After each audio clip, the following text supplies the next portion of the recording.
The beautiful lady you're looking at right now is one of my favorite people in life. Gail Gaffney has an amazing faith, and she is so humble that it was difficult. I had to twist her arm just a little bit to do this segment of My Faith with Homer and Pip. Steve the Homer True is the man who had the vision for this podcast. I'm Tommy Pippins. Our producer is Brett Young.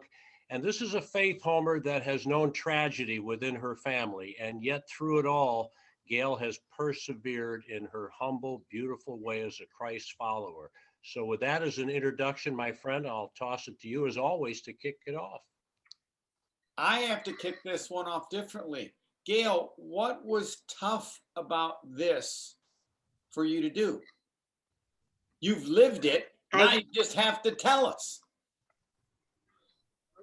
Well, that's true, but it's just that it's out of my comfort zone, number one, and that's not even number one. I just didn't feel like my story was going to help somebody. As much faith as I do have, I just didn't feel worthy of it. I just don't know how to explain it, what's inside of me. I get that. I can guarantee you it will. That's the amazing part of my faith. So now that I've gotten through that, let's get started. Where do you want to start? Probably right from when I was little. I was born in Connecticut, from a very Italian Catholic family. Lived in a very Italian Catholic neighborhood. So that I was a cradle Catholic. I don't, we weren't taught the Bible like others are. And it was just that you just took everything. This is the way it was, and you believed it. I mean, I could just go through my backyard, about down 3 or 4 houses, and then get into right where the church was. So I spent a lot of, whenever I was going to cry, I'd go in front of the Blessed Virgin, and I'd just sit there in the pew and sometimes lay down in it and just cry and say, well, I didn't think I did anything wrong. But I mean, that's just what it was. And adjacent from that was a convent, and I spent a lot of time with them. Too young to be a child of Mary, so I was what they call the handmaids of the Blessed Virgin, and just helped. And I just loved being with them, but I didn't want to be a nun. But being with them and helping to clean the church, we would dust it and do all that kind of stuff. And so that was my background, and I just didn't ever think of anything any other way. Whenever I needed help, it was to go to church or even at home, just to talk to the Blessed Virgin, or to cry on her, or to cry on God, and that was how I was brought up. Why didn't you want to be a nun? Why didn't I want to be a nun? Why didn't you? Probably maybe when I was really young, I did. But then as I got older and got into junior high and high school, and in high school I met my husband. Actually, he was in and out of the Marine Corps already, and I was a senior in high school. But when I met him, and I knew, oh, no, I don't want to be a nun. And we were married 2 years after my graduation. I had to promise my parents that we would go together for close to 3 years. And if it lasted that long, and we saw each other every single day that long, that they figured, okay, this is going to work. So that's what I did. I got married, and I did. I had a wonderful husband who gave me 5 beautiful sons. And that's where I was at. Then we moved to Wisconsin. At that time, I already had 2 children in Connecticut, which was hard for me to move because I came from a very big Italian family. As a matter of fact, when Pat and I were dating, we would go to my grandparents' house, to my aunt's house, to my mother's house, all for just Sunday dinners. And if we weren't at Grandma and Grandpa's, they'd call around and say, where are you? Why aren't you here? So I had a good, and and they too. I mean, everything centered around God and the church. There is a point in your life where it goes from what you are taught and what you grew up to yours. Was there ever any period of doubt, or just what was that development to where you're now making those choices? It's not family, or was it always that way even as you got older? You know, I always had that same faith. I don't know why. I just, as I said, I always went to the Blessed Virgin. I always went to Jesus and to God. And I mean, I was just always like that. Pat, when he first came out of the Marine Corps, I don't even know at the time just how much his faith was. I do know that like I would go every Monday night to the novena for the Blessed Virgin. At that time, it was in the 60s, for the conversion of Russia.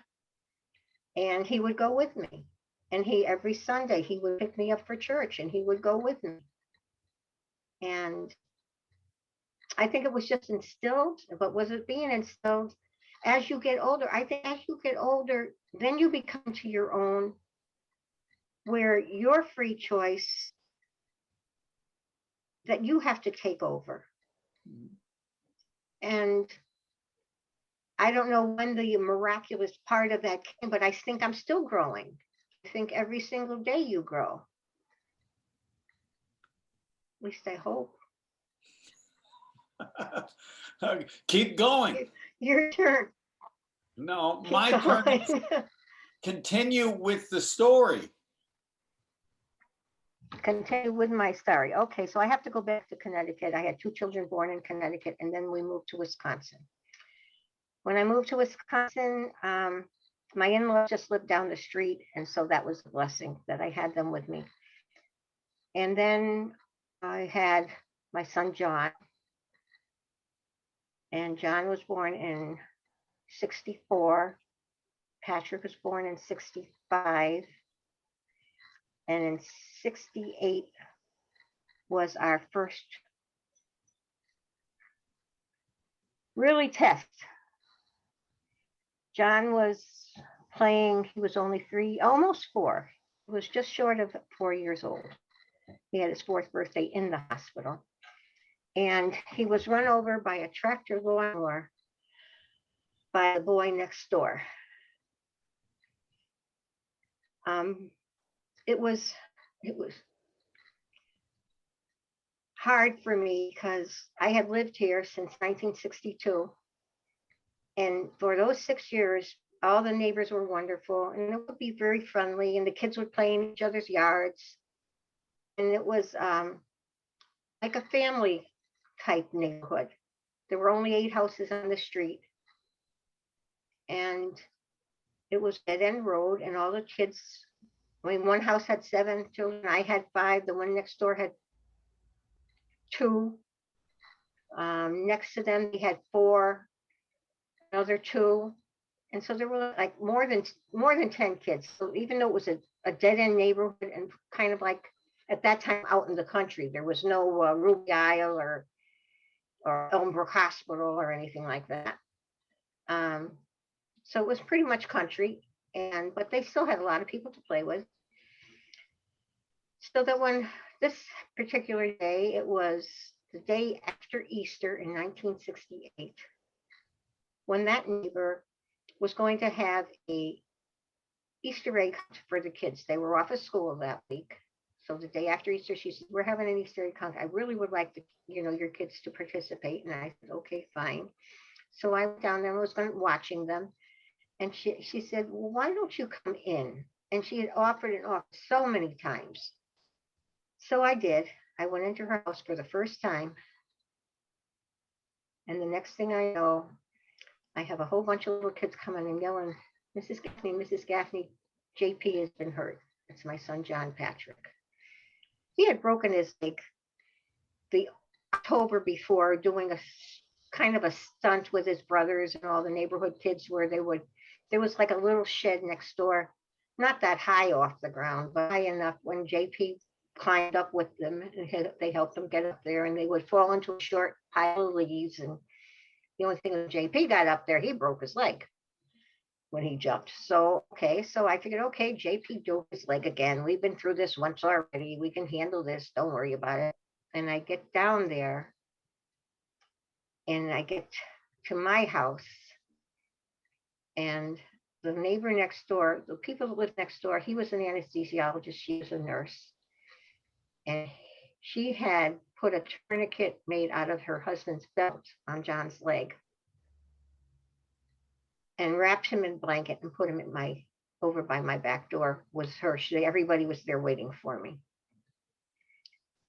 John, the kids, her son had been on the lawn, tractor lawnmower, and they had what was a vacuum and also a shredder for the leaves, and didn't have the attachment on there for the leaves to fall into. But so he was, the young kid, I was doing this tractor, and the kids were in the back of it, and they were playing, falling leaves were falling on them. What he neglected to see, and it wasn't his fault, it was an accident, was that John had slipped. And when he slipped, he was in front of the tractor. So his leg was severed. They had called, at that time we had ambo wagons, sheriff's department. So they came and they were taking him to the hospital. But in the meantime, before they got there, right away I get on the phone and I call my doctor. And they said, well, we already had him. The operator said to me, he's already going to Elmbrook. And I said, no, I want him at Waukesha Memorial. That's where our doctors are. So with that, because I was the mother, they transferred him and brought him back over to Waukesha Memorial. And when we got there, they told us that they would do their best to try to save their leg. And if they could save his leg, they would be out 7-8 hours. If not, they would be out sooner. And when they came out, in the meantime, of course, Pat and I are in this chapel at church, at the hospital. And Pat and I prayed differently. He prayed, that I found out later, he was making a bargain. If you save my son's leg, and I don't know if I forget, it's all these years, but what he promised he would do. Me, on the other hand, I didn't know that's how he prayed. I pray, Lord, please be with him. Please let be with the surgeons, be with my son, let them save his leg. At that time, I didn't even, at that time, it wasn't thy will be done. I too was praying to save that leg. And when doctors came out in 3 hours, we knew my prayers and Pat's prayers weren't answered.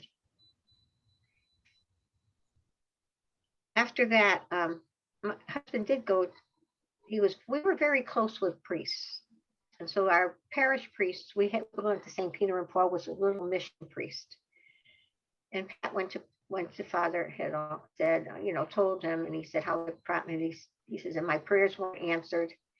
And he told Pat, he says, your prayers were answered. It's just that sometimes the answer is no. So that's what happened there. And it took quite a while. It took quite a bit out of us with Mike, with John with his leg. Even in the hospital when John was, he was the type of kid, if it had happened to anybody of my sons, he handled it the best. He was a very good-natured kid, and even in the hospital, even the doctors and the nurses, how wonderful he was. He only had, I think, one time when he was angry and was through his food, he was so angry. But he thought, just like his leg that had been broken, his leg was going to get all better. And that was, it's hard, day in and day out, you're there. I just came home at nighttime for a little while just to get a couple hours sleep and to freshen up and take my shower and everything, but to go right back to the hospital. I was there almost 24/7. I had relatives, my mother and my sister came out for the first 2 weeks. My father had a heart attack during the week. He had to go back home. They had to go back home for him. So there was an interval there because my cousin took 2 weeks vacation off. And so she was coming after that 2 weeks was up. So we did get a nice person whom Pat worked with. His wife just said she would take my little one, who was Patrick, who was 2 years old, and the others just stayed at home with because Grandma and Grandpa were up the street. And it was just like that. Then after that, then my sister-in-law from Michigan came down, so I had a lot of help. I had a lot of help. But just being with John, it was hard. It was really hard. But once again, I watched the doctors, the surgeon that did the surgery. He was so gruff with me. I thought that I didn't like him. I didn't. And yet in the hospital, he was a different person, and I never saw him that way. And one day I mentioned it to the nurse, and she said to me, "Mrs. Gaffney, you should see him with your son. He's his buddy." And he calls him his buddy, and he pats his hand and he rubs his back. And so then I think, okay, I can relate to this man. And he said to me, he said, we had two choices. He says, and we could not find any artery or any not an artery, something to what it was to make into an artery that would save that leg. And he says, really, he's better off now because with a prosthesis, he'll be able to get around better than he would if we had saved that leg. So again, you just put all your trust in. I mean, God does what's best for us. I don't know what I'm supposed to learn from this, but this is the way it goes. His brother Bart he was born in '60, so he was in '68. He was only 8 years old. He was the oldest of the 5 boys. And he had witnessed all this. And as gory as it is a story. He saw pieces of his brother's legs. He saw the shoes that was all torn up. And this was eating inside of him, which I did not know.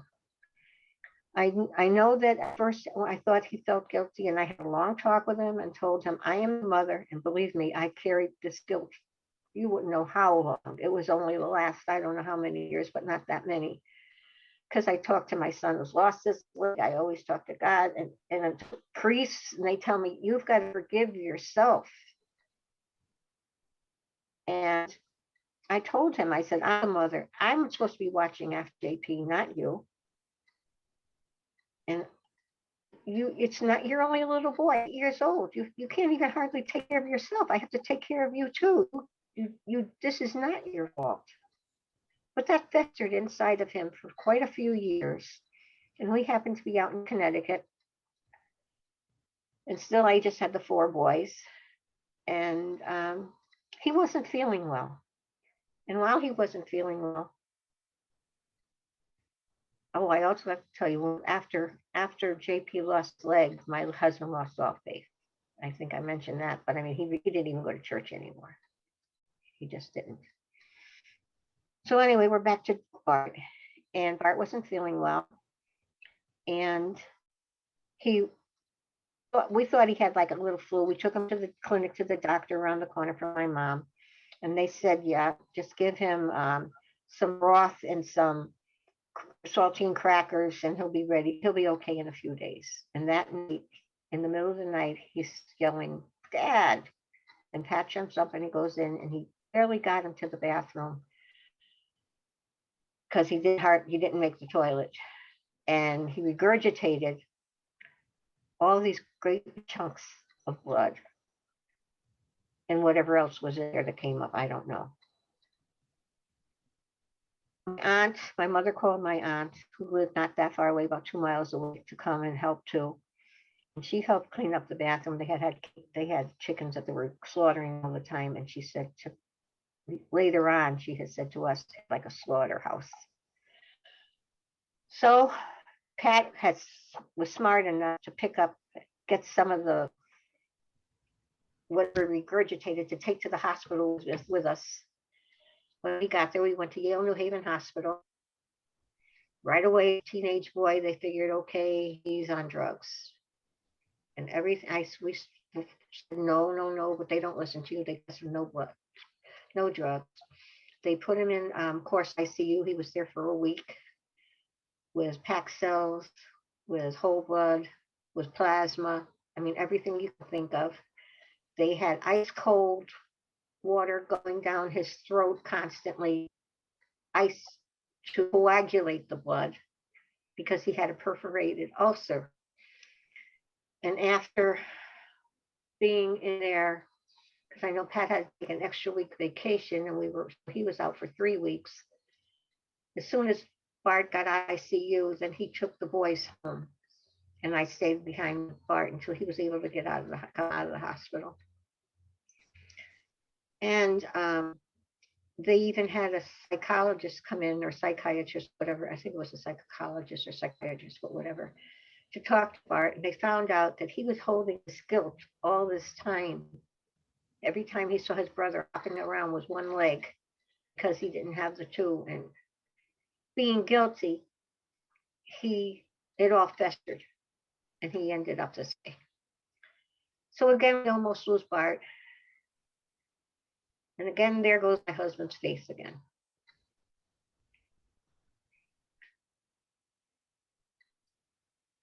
I don't know why I didn't go in the same direction as he did. All I know is the Lord was with me, and I just kept praying and praying and praying.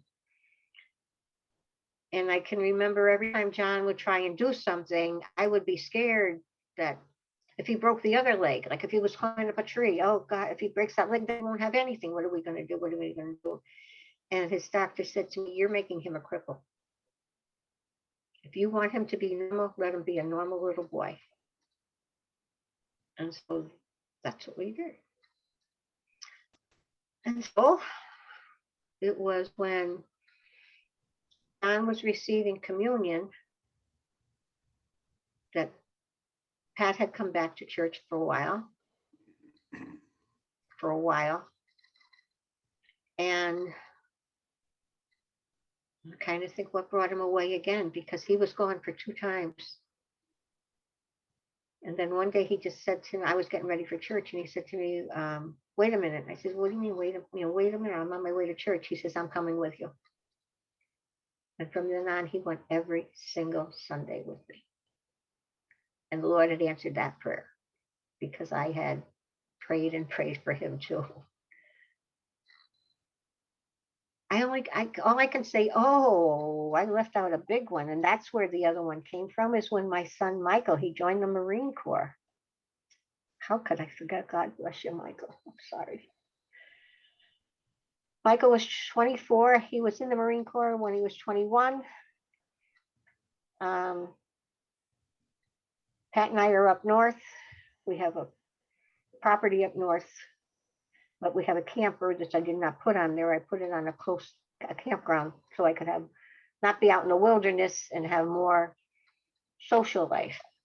So we were at the campground, and we came home that day on a Sunday.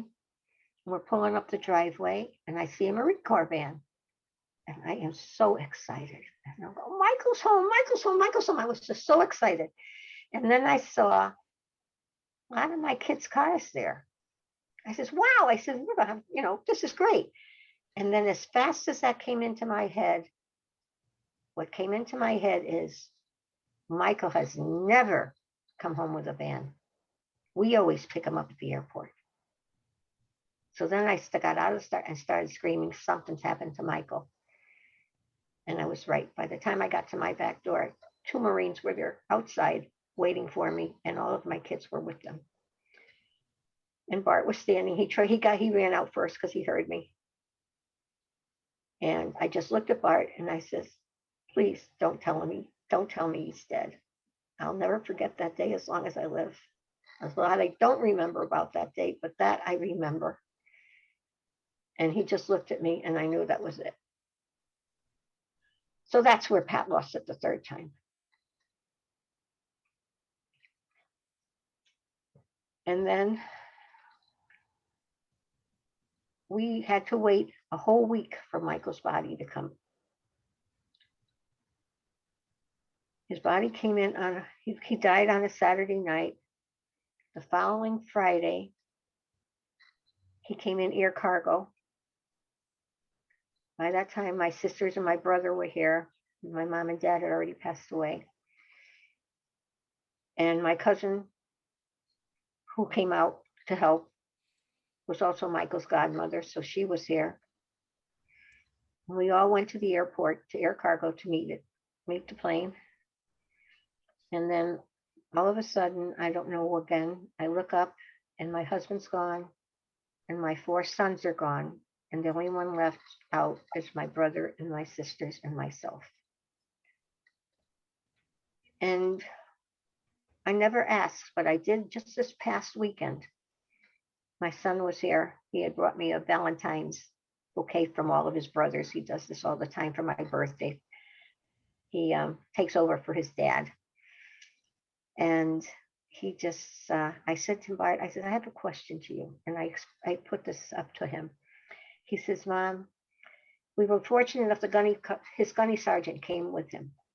And he said to us, you may want to look at this before you know whether you want an open or a closed casket. And so that's why I didn't get to go in with them. So, but we did have an open casket. You could see how they placed it together in the back of his right ear, because when he looked down, it was on that side. I could see even like red, like there was still drip of blood or something that they had missed when they cleaned him up. But in any case, we did meet it at air cargo, but I didn't have, when I got home, I wanted to freshen up. But this on the way home from the airport, of course, my stomach and everything is like this because of my son. And for a brief moment, it was like everything was taken off of me. I mean, like I was just as calm can be. And right away I said, it's the Holy Spirit. The Spirit is being, she or he is being with me. So that got me through that and got me through going home and changing and getting over to the funeral parlor. And while I was there, I just got in and I wanted to have at least a couple of seconds or minutes alone with my son. And they said, no, he has you. And you would not have believed the number of people that kid had touched, the lives that he's touched. There was a motorcycle group that came. Mike didn't even have a motorcycle. There were women that came with their daughters and their sons and said, just praised Michael and how they considered him as their adopted son. And we had police escorts at every intersection because there were so many. No matter how far back you turned around to look, I didn't, but my son Bart did. His mom, and even Pat did. He said, you couldn't see the end of this. Everybody, every single person, every single car and motorcycle, it was so long you couldn't even see the end of it. So at every intersection we had policemen that were there to let us pass through. But we get to the cemetery, and of course it's a 21 gun salute. And I was bitter. I was never bitter with God, never. Until this day, I'm not. I blamed it all on the Marine Corps. Now, why? I don't know. It wasn't their fault. Because Michael died in a motorcycle accident. He did get by one once he was out in California on a weekend furlough, and he was hit by a truck. That's not the Marine Corps' fault. That's my son's fault. Or whatever, whoever. If it wasn't his fault, it was nobody's fault. It was an accident. But in any case, I did blame Marine Corps. And I kept saying if they give me that flag, I'm going to throw it back at them. I don't want it. I don't want it. I don't want it. And I kept saying that over. I told my kids, I said, they better not give me that flag because I'm going to throw it right back at them.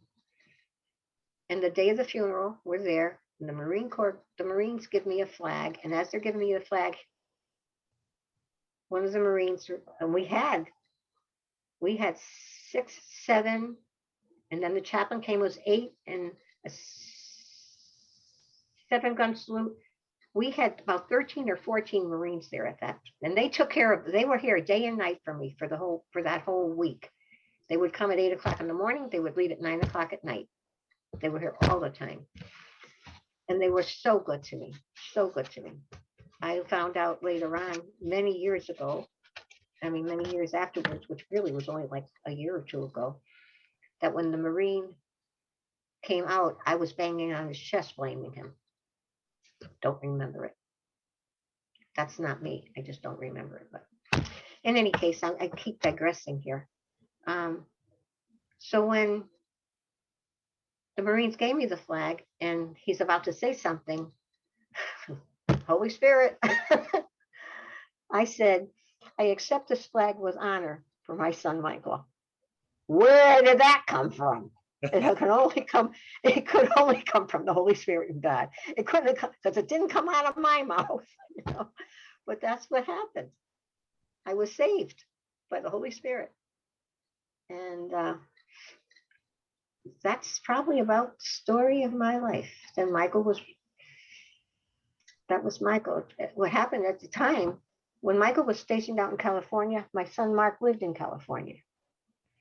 So that he was able to go to like Michael's graduation, and sometimes weekend furloughs. He'd go up and stay with his brother. And my son Bart still lived here in Wisconsin. So Bart, Mark, John married a Canadian. He was living in Canada. My son Patrick was living in Connecticut, where I'm originally from. And he had a good job out there. So Bart was the only one that was home. By that time, John had come back in the meantime, and Mark had come back just like a couple of months before that. He had worked for Howard Hughes? In the Hughes building, right across from LAX. On these planes. He's a computer scientist, analyst, programmer, everything. And he was working for Howard Hughes company, and called one day and said, can I talk to Dad? And I said, sure. I put him on the phone. And he says, Dad, I want to come home. He said, I want to leave this job and come home. I'm tired of building things that are killing people. So he came home just before Michael did. So he was home. So Bart was home, Mark was home. John and his wife had decided that they were better off in the United States than in Canada because of the health care, and not only health care, but also education. So they moved back. And Patrick was the only one that was still in Connecticut. And when I pulled up the driveway, that was the only car that wasn't here. But Patrick flew in. He was there by that evening. So that I had all my children around me, and they were all back home again. And the following year, Patrick moved back. He said it was just too hard. And he took a huge, like Mark, took a huge decrease in pay just to come back because he didn't want to be away from family anymore. So we had our whole family. We had everybody believing in God again. And my prayers were answered. That wasn't so hard, was it? No, reliving some of it. I just, you know what, I prayed all morning. Don't let me sound like a whiner. Don't let me sound like I'm feeling sorry for myself, because I do cry a lot. I cry when I'm sad. I cry when I'm happy. My husband used to say to me, you cry every time there's more than five raindrops on the window pane, you know. And I got that from my grandpa. Grandpa cried when he's sad, when he's happy too. So it's okay. I will defer to Tommy, but there is an incredible faith and strength in your faith. Thank you. Thank you so much. I need that affirmation. Why? you would be one person I would think wouldn't. There's a mystery to this. There is. I think I always think I'm not worthy of it. I'm not worthy of it. You know, I don't even when you're complimented. I just don't feel I'm worthy. You know, I mean, God's perfect. Nobody's perfect. You know, when you say, Lord, I am not worthy that thou should enter under my roof, say the words of my soul shall be healed. I got to practice on that one a little bit more. I can only tell you this. I can imagine the people that wish they could be like you, that wish they could feel like you, or maybe also wish that God could touch them or connect as he has with you throughout your whole life. What do you say to that? I say thank you. I, I, Tom has been trying to teach me this for quite a while now. Am I getting any better, Tom? No. Not much. You're too humble. Is there anything wrong in being humble? No, it's a beautiful thing that we aspire to every day, but it's extremely difficult. But you have surrendered and trusted. You've made me cry, and my nose is running because I love you, and I think we all love what we see in you. It's Christ. Uh, Cardinal George Pell wrote something recently that made me think of you. God is always with us, turning our suffering to good, uniting it with Jesus' suffering and death. God is always listening, especially when he is silent. Our sufferings have a purpose. Have you come to peace with your sufferings having that purpose, Gail? I've come to peace with not blaming myself anymore for John's accident. And I think that has to do with the Lord and my faith. And so trying to forgive myself, which I think I've done now. After talking to John about it, I talked to him, you know, and he says, Mom, it wasn't your fault. And he says, you just leave everything up to God. You leave everything up, everything that's on your shoulders that's burdening you, just give it all up to God because he's the one who can help us. And so that's what I try to do now. And, you know, I'm at that point where I just say, Lord, I leave this up to you. Your will be done. This is it. You've taken it from me, but I'm going to keep praying. That's where I'm at. So I think I've grown there. Do you think so? I know so, but I want to defer to Homer because it's not too often that he's silent. He always has awesome questions, and he has here. But I think, as he said, your faith story tells it all, right, buddy? Yes, it's your question and your thoughts that I just want to hear you talk more and explain what goes through your head and through your heart. And then I think the Virgin Mary was such a part of it. And then I always like to ask people when they feel closest to God, when the relationship is the strongest. Where would you say that was or is now? You know, now I say, actually, I mean, I've been walking, as Tom knows. And when I'm walking up and down my street, I mean, I just look at the sky and in the trees and oh Lord, look at this! What an artist you are! It's so beautiful, and it just feels. And I talk to him like he's walking with me, and we have a conversation. I mean, does that answer your question? Yes, but I'm always open to more. Your answer is the answer, Tommy. What any way that you want to take this now? Because I'm just listening and imagining the thoughts that all the people will have as they listen to Gail's story. Gail, is it accurate to say that your faith is a gift from God. As you know, God knew everything. He's outside time that was going to happen. And he gave you this strong faith to sustain you.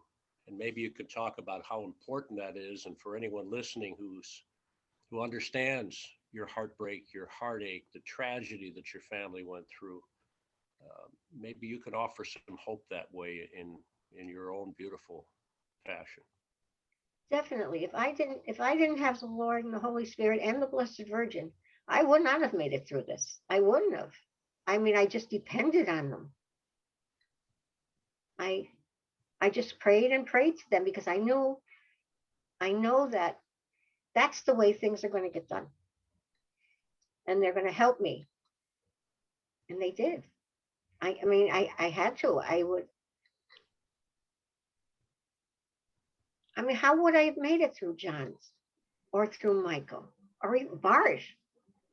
You know, and being there in the hospital every day in the ICU and saying, "Is my son going to make it? Isn't he going to make it?" And with John being so little, and Michael not seeing him, and all of a sudden there he is. And if I didn't have God, and then if I didn't have Jesus, the Holy Spirit and the Blessed Virgin, thank you, I thank them so much all the time, and I lean on them.